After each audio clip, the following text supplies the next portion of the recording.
Hello everybody, this is Stephen Howson, this is Full Time Devils. Today joining me for the Valerenga preview is Sophie, you may have known from the early days of Full Time Devils, and he's back baby! And we've also got Simon Preston from Reggae Boys Commentary joining us from early in the morning in Jamaica. What's happening boys, how you doing? All good today, man. All good, thanks for having me on. Hey, no problem boys. Right, we are talking about Manchester United versus Valerenga, but the first thing I want to talk to you guys about first is levels. Now, we saw Manchester United against Barcelona this week, and we was a little bit off them, should we say. Some would say miles away, some would say a little bit off them. Are you worried about that? Did it change your perception of this Manchester United team? Does it affect what we want to do this season? Simon, what do you reckon? It is clear, yes, that Barcelona are in a bracket by themselves, but I wouldn't say that we're necessarily far off them. I think we did well to neutralise them in a number of areas, and yes, it is unfortunate that Valencia slipped on that occasion, but I must say it does not define what will come in the season. I think it was a good opportunity for our players to come up against some of the elite stars on the planet. So on we go now back to Europe now with Valerenga ahead, and of course all eyes will be on that Super Cup to come in another week or so from now. So, what do you reckon? Was you blown away a little bit by Barcelona? Does it rock your confidence at all for this season going forward, or are you still pretty confident? To be honest with you, I sort of agree with Simon. It's not really a sort of indication as to the level that we're at. It's still pre-season, late July. There's a lot more to come, and I don't think, the one thing I like to do with pre-season matches is if we win, not get too excited, and if we lose, not get too disappointed, because like I said, it's just sort of finding your feet, and there's a lot more to come. We're not going to be playing Barcelona every single week in the Premier League. Our main focus is going to be the Premier League, and obviously any other cups we can get after that as well. So just chill, man. Yeah. Well, I'm not getting too carried away. I obviously agree with you. I wouldn't get too excited with a loss or a win either way, but I just have to look at that Barcelona side, and in particular that front three, and just say, we don't have anything close to that, and we don't really have anything that was able to keep them quiet. I mean, the scoreline was 1-0, but that was a lot down to David De Gea, and I think without him, although we have got him, obviously, without him, it would have been a completely different scoreline. And all I'm saying is that despite it being pre-season, and they're only 2 games into their pre-season, I personally felt that was a bit of a wake-up call for us. I thought we was at a certain level, and I think I've just been knocked back into reality a little bit by what we saw against Barcelona, because that still wasn't their strongest side, I don't think.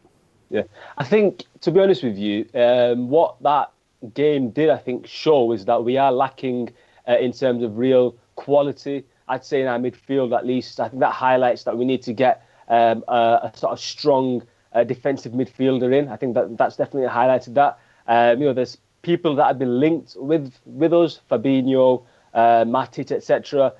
So let's see if that sort of kicked Mourinho's sort of arse into gear and prompted him to maybe make a strong signing in that midfield area, and potentially our defence as well could benefit from not necessarily an established world-class centre-back, but just a strong centre-back potentially as well. So let's see what happens. But like I said, I think it's nothing to get too sort of disheartened about. We've still got, our first target is going to be the Premier League. If we can win, if we can challenge for the title this season, do well in the Champions League, it's all about building forward. And I think Mourinho knows that. And I think most United fans should start to sort of realise that as well now. Simon, Suf just mentioned they're doing well in the Champions League. What would you consider as us doing well in the Champions League? In terms of a specific goal in the Champions League, going beyond the group stages of, say, a round of 16 or quarterfinals would be a benchmark for us to achieve, and anything after that would be seen as a success. But definitely the bread and butter for us has to be the Premier League. And if we can go into either the League Cup, which Jose Mourinho really likes, or the FA Cup and win one of the two, that would be a success for me. So 2 trophies would be my personal aim for the season. I think we have the squad to do it, so it's possible. I think we've got to put a challenge in for the Premier League. And I also think that we have to have some sort of showing in the Champions League. I think if we go out with a group stage, that'll be considered a disaster. I think if we go out with a round of 16, that'll be a disappointment. And I think reaching the quarterfinals would be the minimum expectation. But then I think reaching the semi-finals might be a little bit too much for us as our current squad is right now. And I think although we could get to there, a little bit of luck, a good draw for us, a good home and away performance, a bit of a tactical masterclass from Mourinho, could see us into that semi-final. Even if we got there, I wouldn't consider us one of the top 4 teams in Europe at this stage. The next topic that we're going to talk about then is Ander Herrera. So there's been some talk in the press the last few days, really, as the tour's sort of been winding down in America, that Ander Herrera's representatives have been sitting down with Manchester United to talk about a long-term extension to his contract. He's got 12 months left on his deal, the one that he signed when he signed for Manchester United. Would he be one of the best signings of the window for us, do you think, Suf? Definitely, man. I think there's been... Barca have been sniffing around, haven't they, over the summer, and he's been linked with a move away. One thing I love about Ander Herrera is that you wouldn't think, just from his sort of physical makeup, but he actually is an absolute beast. He's a leader on the pitch. He's a very subtly intelligent player.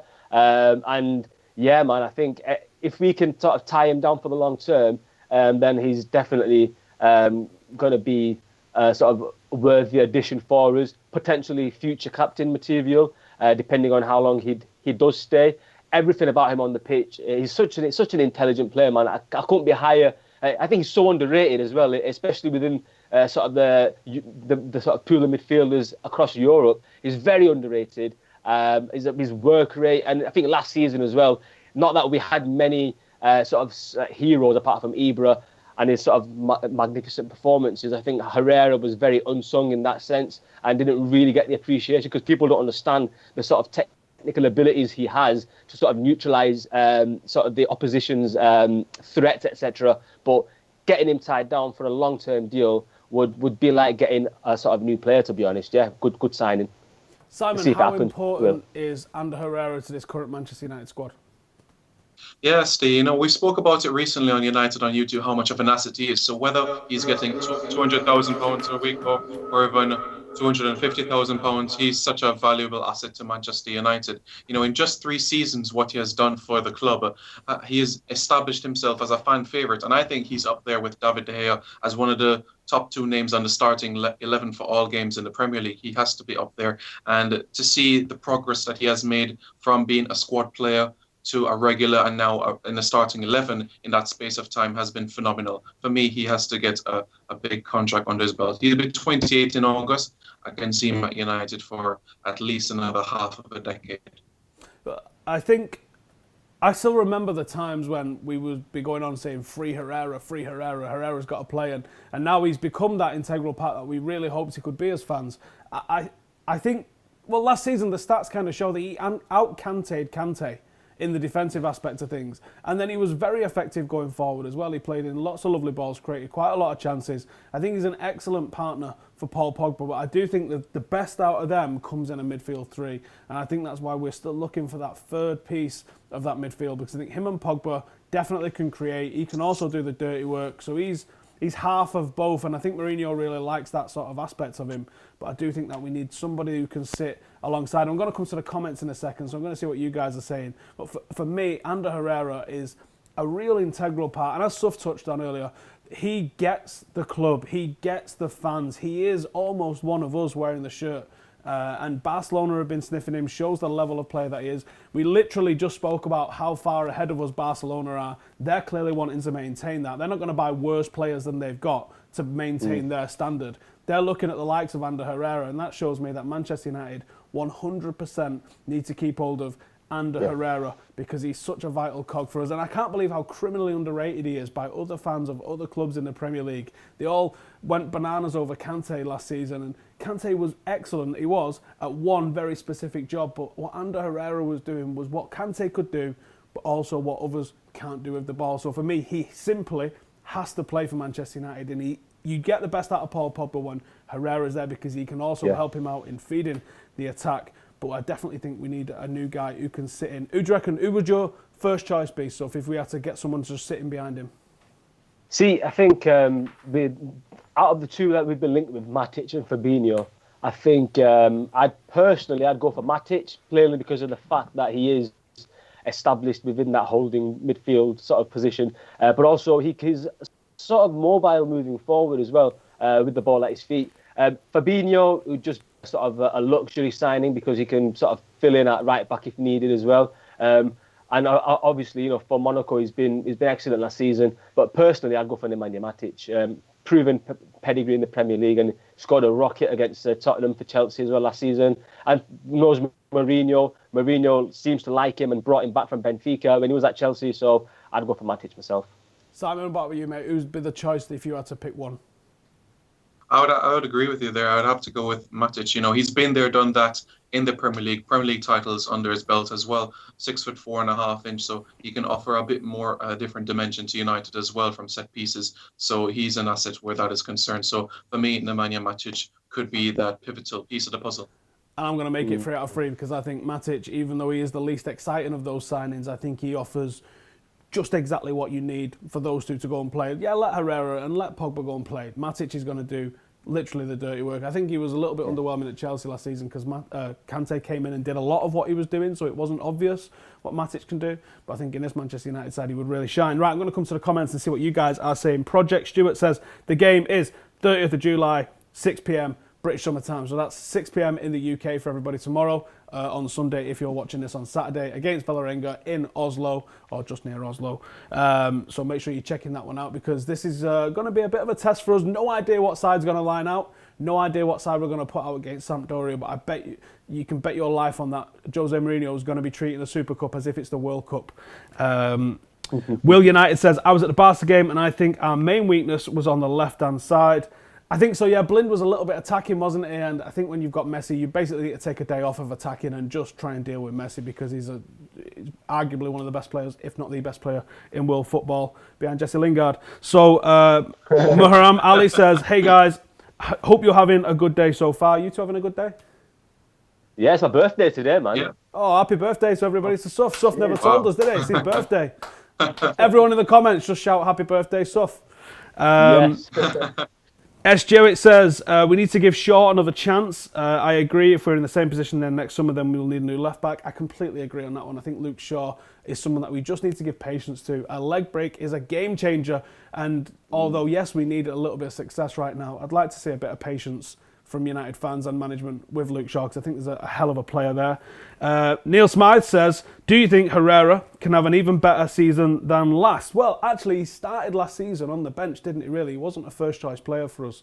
I wonder if going in, knowing a little bit about Paul Pogba, knowing a little bit more about himself and what is expected of him from Jose Mourinho, yes, I think Pogba and Herrera could be absolutely fantastic for us. Right, we're going to come to the starting 11, but before we do, we're going to have a quick little ad break, which I don't know if anybody sees. I think some people see it.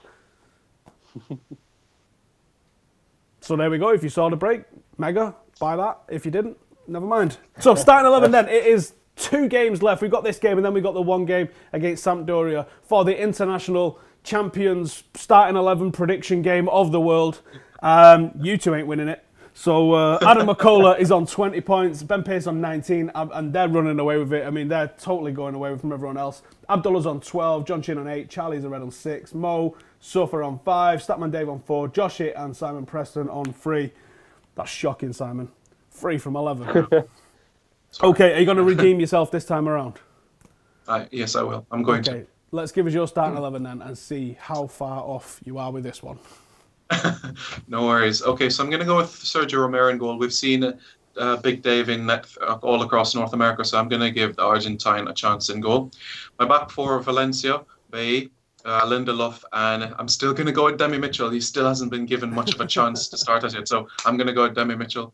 Michael Carrick, Herrera, and Pogba. Yes, I think Herrera is going to come back as well. I know him and Mata is going to come back, but I'm going to go with Herrera to start. And the front three, Mkhitaryan, Rashford, and Lukaku. So that's my formation, a 4-3-3. You think Herrera's going to be fit? I haven't actually seen any news on what his expected return date is. They said that Manchester United's website was saying that he and Mata should be around for the Valerenga game. So I expect Herrera to be the one that starts, Mata maybe half an hour. Okay, all right, there's yours. Hopefully you can push up. If you get 11, you would go into 3rd place. Nice. 10 will take you into 3rd place. Be amazed if you get 10. I think if you get 11, you win the game anyway. I think that's the way it works, isn't it? Right, Soph, nice you are on 5. You can't win it, but you can also move into 3rd place. A bronze medal is at stake here for both of you. So what's your 11? See, I was going to be very imaginative with my starting 11, but I seen the sort of standings and I thought I've got to reclaim some basically redemption. So I've gone for the same starting 11 as the one that started against Barca. with David De Gea in goal, Valencia, Smalling, Lindelof and Blind across the back four, Carrick and Pogba in the midfield, with either Mickey or Jesse just in behind, and then obviously a front three of Mickey, Lukaku and Rashford. But again, Mkhitaryan and sort of Lingard can sort of, swap in between. And just a point on Jesse Lingard, like, if that guy's not allowed to have a good game and that guy's not allowed to be a good player for United, I don't understand what it is, man. But his work rate, his ethic and his general passion on the pitch, the guy loves to play for United, and United fans and non-United fans alike just need to give the guy a break and just, appreciate the passion that this kid who's grown up with United is actually fulfilling his dream, and just be happy for the guy, man. So yeah, that's my little tuppence on that. All right, yeah, I completely agree. Yeah, there's a lot of players that get a lot of unfair criticism, and I think players like Jesse Lingard are the soul of Manchester United, and we forget where we come from, we forget who we are, don't we? Right. Opposition. Simon, tell me about Valerenga. So a lot of Jamaican